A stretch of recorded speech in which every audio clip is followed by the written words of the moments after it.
যোৰাবাটৰ যি কৃত্ৰিম বানপানীৰ সমস্যা, এই সমস্যা আজি বা এটা বছৰৰ নহয়, এই সমস্যা 20 বছৰ ধৰি আপোনাৰ যোৰাবাটবাসী বা উত্তৰ পূৰ্বাঞ্চলত যাতায়াত কৰা বা উজনি নামনি যাতায়াত কৰা সকলো যাত্ৰীয়ে এটা ভুগি থাকিব লগা হৈছে। এই যি কৃত্ৰিম বানপানীৰ সমস্যা, এই সমস্যাটো আমাক যোৰাবাটবাসী বা যিখিনি ভুগি থকা যাত্ৰীক আমাক সমাধান লাগে। ইয়াত কোনো আমাক ব্লেম গেম নালাগে বা ইয়াত আমাক কোনো ৰাজনীতি নালাগে। এবাৰ কংগ্ৰেছ কি বুলি কয় US টিমক খেলিব, এবাৰ মেঘালয়ক খেলিব, এবাৰ অসমক খেলিব, তেনেধৰণৰ বাতাবৰণ বা তেনেধৰণৰ আমাক সমালোচনা বা ৰাজনীতি নালাগে।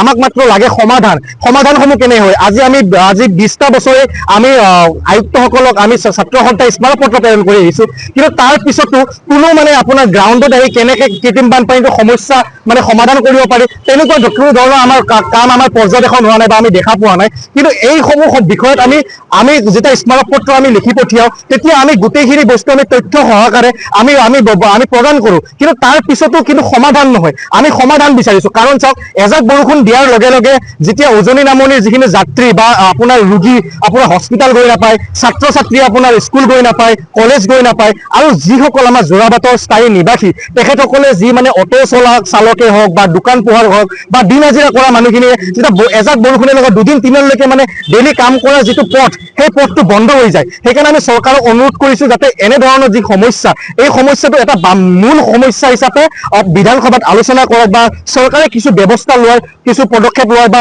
মুখ্যমন্ত্ৰী ডাঙৰীয়াই সমস্ত বিষয়টো, যোৰাবাটৰ যি কৃত্ৰিম বানপানীৰ সমস্যা বিষয়টো, এই সমস্যাটোৰ বিষয়টো আপোনাৰ হস্তক্ষেপটো আমি স্থানীয় ৰাইজে আৰু আমি ছাত্ৰ সন্থাই বিচাৰিছোঁ। মেঘালয় যি কাৰো কাৰবাৰ গোটেই পাহাৰ কাটি খাস্তাং কৰি ইয়ষ্ট্ৰীম বহালে গোটেই পানীখিনি নামি আছে। মেঘালয় ড্ৰেইনিং ব্যৱস্থাটো ভাল নহয়। ইয়াৰ আগতে আমি মাত মাতিছিলোঁ যে অন্ততঃ যোৰাবাটৰ পৰা একদম দিগাৰু নদীলৈকে ড্ৰেইনটো ক্লিয়াৰ কৰক, পানীখিনি ওলাই যাব। গতিকে অখিল গগৈ ডাঙৰীয়াকো মই অনুৰোধ জনাইছোঁ, আপুনি অন্ততঃ ইয়ষ্ট্ৰীমৰ এগেইনষ্টত এটা ধৰ্ণা লগোৱা ইয়াত আহি, যে গোটেই মেঘালয়ৰ পাহাৰ খনন কৰি আছে আৰু গোটেই মাটি বালি এনেকৈ আহি ড্ৰেইনবিলাক পুতি পানী গৈ আছে ইয়াত। জলবোমাৰ কাৰণে কালি কিমান হাৰাশাস্তি, গোটেই আমচিং হৈ গাড়ীবিলাক গৈ আছে, গোটেই বৰষাতৰ গাড়ী ওলাই আছে। গতিকে মেঘালয়ৰ মুখ্যমন্ত্ৰীকো অপজিশ্যন আমাৰ যিখিনি আছে নহয়, তেওঁলোকে অলপ জনায় যে ড্ৰেইনিং ব্যৱস্থাখিনি কৰক, পাহাৰ খনন বন্ধ কৰক, ষ্ট্ৰীমৰ ওপৰত ব্যৱস্থা লওক। আৰু কণ্ট্ৰাক্ট চাকমাকো অনুৰোধ জনায়, মাননীয় মুখ্যমন্ত্ৰী মহোদয় মেঘালয়ত অলপ চিন্তা চৰ্চা কৰক। আমাক অশান্তি দিলে পিছলৈকে আপোনালোকে অশান্তি পাব। পিছলৈকে অসমলৈকে আহোঁতে আপোনালোকে ইনালাইন পাৰ্মাৰৰ ব্যৱস্থা কৰিব লাগিব। এতিয়ালৈকে জামটো ভঙা নাই, জাম ভাঙিব কেনেকৈ? পানীবিলাক মস্ত পানী হৈ আছে, গাড়ীবিলাক ফাঁচি আছে, কাৰোবাৰ গাড়ীত পানী সোমাইছে। পানীখিনিৰ উৎস ক'ৰ পৰা আহি আছে হয়নে নহয়? আগতেতো আমি সৰুৰ পৰা ডাঙৰ হ'লোঁ, এনেকৈ দেখা নাই যোৰাবাটত পানী হোৱা, দলঙো হোৱা বহুত বছৰ হৈ গ'ল। গোটেই মেঘালয়ত খনন চলি আছে। আজি আপুনি চাব, আপোনাৰ গোটেই ভাৰতবৰ্ষৰ ভিতৰত মেঘালয়ত এনেকৈ কণ্ডিশ্যন, গোটেই পলিউশ্যন আমাৰ অসমৰ মানুহ পাইছে, গোটেই ইণ্ডাষ্ট্ৰী বহাইছে ইয়াত।